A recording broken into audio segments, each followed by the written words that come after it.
Hi folks, today we are at Tequeni Toyota in Durban and we've got an awesome Land Cruiser 200 series here, and we're going to take you through a step-by-step guide on how to change the tire so that when the time comes and you're caught out on the trail, you can do it quickly and efficiently. First things first, I'm going to take you through where all the bits and pieces are in the boot over here. So the beautiful thing about this Land Cruiser 200 series is that all the tools are located in these awesome hidden compartments. Everything is kept nice and neat and clean. The first compartment over here on the right is the attachment to drop the spare wheel.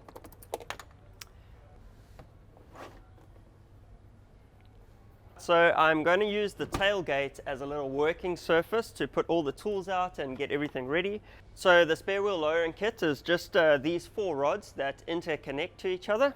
Okay, and these guys all just interlock together, and these bolts you tighten up with a star screwdriver just to make sure things don't fall apart. This last piece goes on the top here. And you just tighten them up. Okay.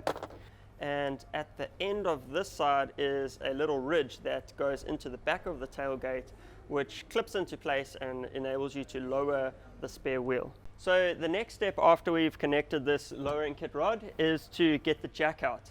Now the jack is located in the right hand side at the back of the boot. Once again, incredibly nice and neat, hidden away here in the back. Alright, so the jack is held in place by this little rubber thingy-majiggy.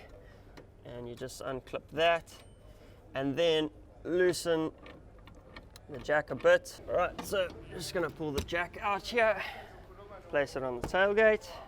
I'm going to stick this cover back for now.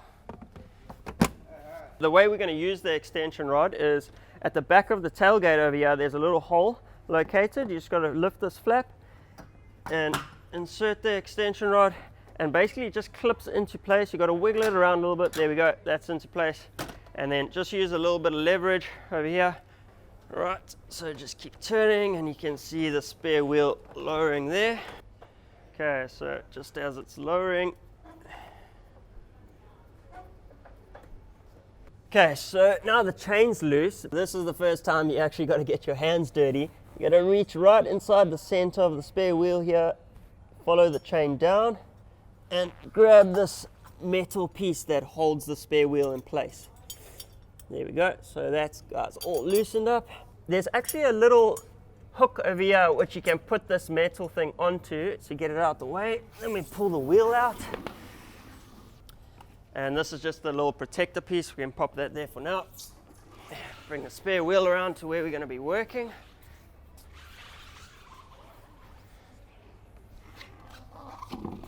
So I'm just going to grab the wheel spanner, also anti-clockwise, and this might take a little bit of power. Loosen up a little bit more power. Bro, that thing is tight. Okay, cool, there we go. First one down.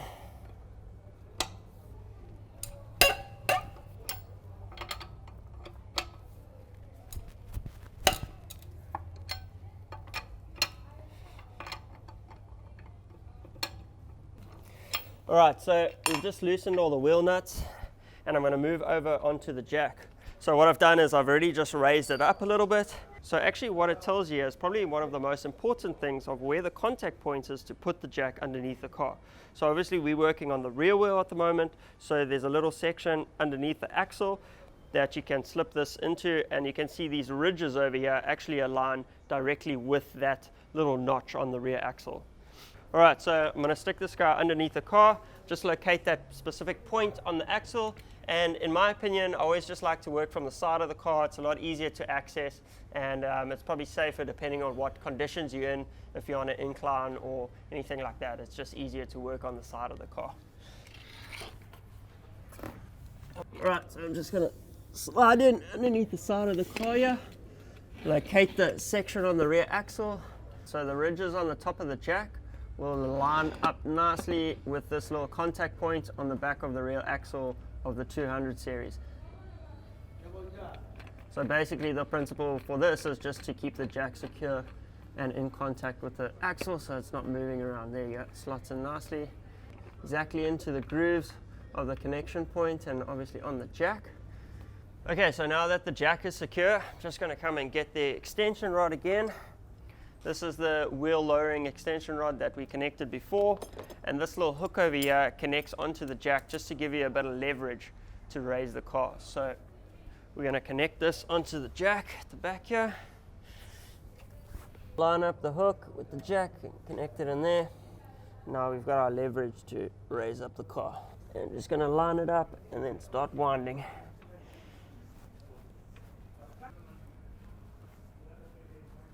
Okay, so you can see the wheels off the ground. Now we're just going to have to loosen the wheel nuts a bit more to get the wheel off. For me, what I like to do is I like to start at the bottom and work my way around to the top. What happens if you leave the top for last is it just make sure that the wheel doesn't fall forwards onto you while you're busy trying to loosen the bolts. Go.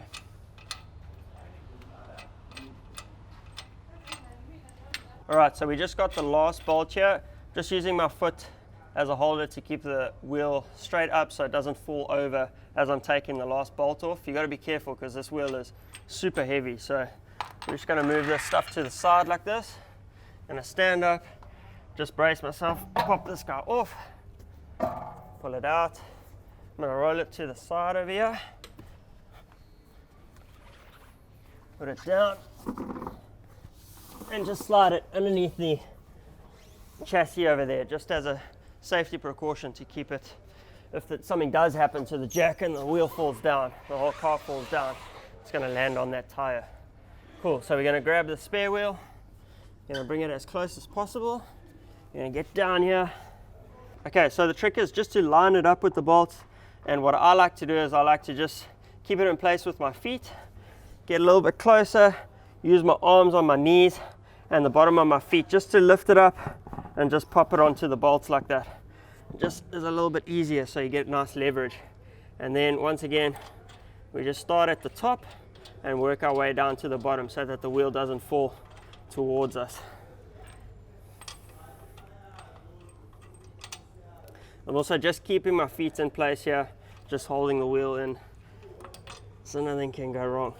You know, there's obviously different situations that you might find yourself in that the tire goes flat, whether you're on the side of the road, out in the bush. You always got to just be, aware of your surroundings, especially if your tire goes flat on the side of the highway or something like that. The first thing you got to do is try and position yourself in the safest possible place to be able to change a tire. Whether it's a slightly more level surface, a little bit more off the road, into the yellow line.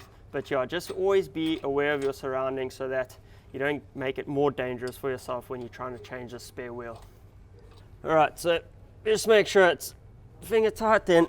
We're going to grab the wheel spanner and just nip it into place. We're not going to tighten it now, we're just nipping it into place because you don't want to tighten it and exert too much force while the car's still on the jack. Things might go wrong there. So just nipping it into place just so that the wheel settles nicely into its position. Alright, so we've just nipped these bolts tight, the wheel's settled in nicely there. We're going to grab this flat tire, pull it out from under the car, and this is when we're going to lower the jack and lower the car back down onto the ground. Okay, so we're just going to lower the car back down, the wheel's touching the ground again.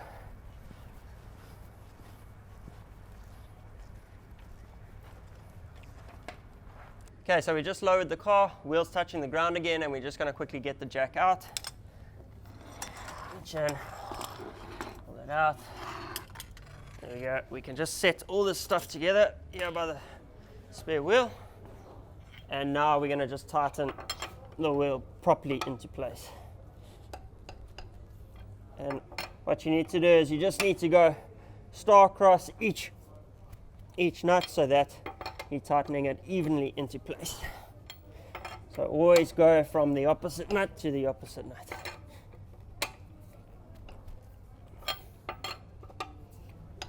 Okay, and one last little nip.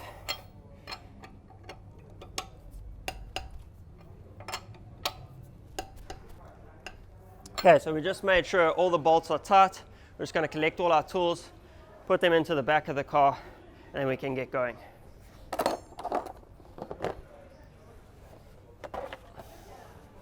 Okay, so the last thing that we're going to do is just pop the little middle cap of the wheel out so that we can connect this back onto the underside of the car.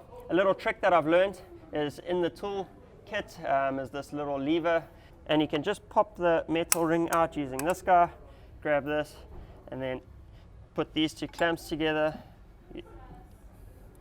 Put these two clamps together, just force that guy out. Okay, so we just popped that middle cap out. Going to flip the wheel around. And then this is just a little protective rubber, protect the wheel from knocking against the top of the car. I'm going to slide this guy underneath. Going to disconnect the adapter, put it in through the middle of the car, make sure it's facing up the right way. And now we're ready to raise the wheel. We're just going to put all our tools back in the car. Okay, so we're going to grab this extension lowering kit again. We're going to fit the other adapter, the one that connects into the back of the tailgate here. Okay, so we've got the wheel underneath and we're just about to raise it up, but this little ridge over here needs to lock into one of the wheel nut holes so that the whole bracket can actually sit properly on the wheel, so that it's not a safety hazard and it can't come loose. So we're just going to slide this guy in here, and it's a little bit loose, so we're just going to feel around. Okay, cool, there you go, we've got it linked up. So that's all connected right in place, and you can see the wheels coming up pretty evenly, which means that the bracket's holding it securely in place.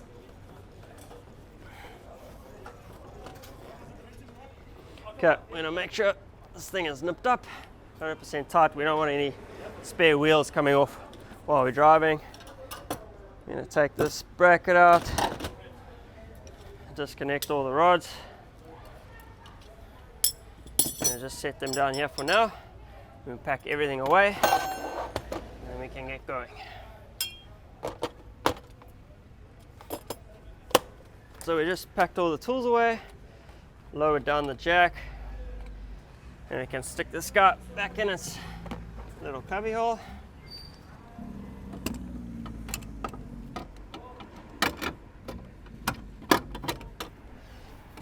Just going to nip it back into place. Nip this cover back in. Make sure everything's nice and neat. We've got our little cap. We don't want to lose this guy. Keep it in the boot there. All the tools are packed nicely. Secure the box. Open up our nice hidden compartment here.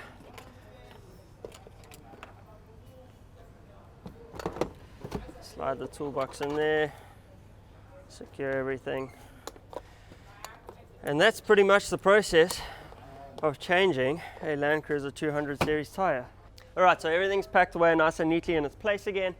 And yeah, that's pretty much the process of changing a Land Cruiser 200 series tire. As you can see, there's a few little tips and tricks to take into consideration. And as I mentioned before, just please be aware of your surroundings if you are to find yourself in the unfortunate circumstance of having to change your tire. And yeah, I hope this video has helped you, make the process a little bit easier, and catch you guys out on the trails.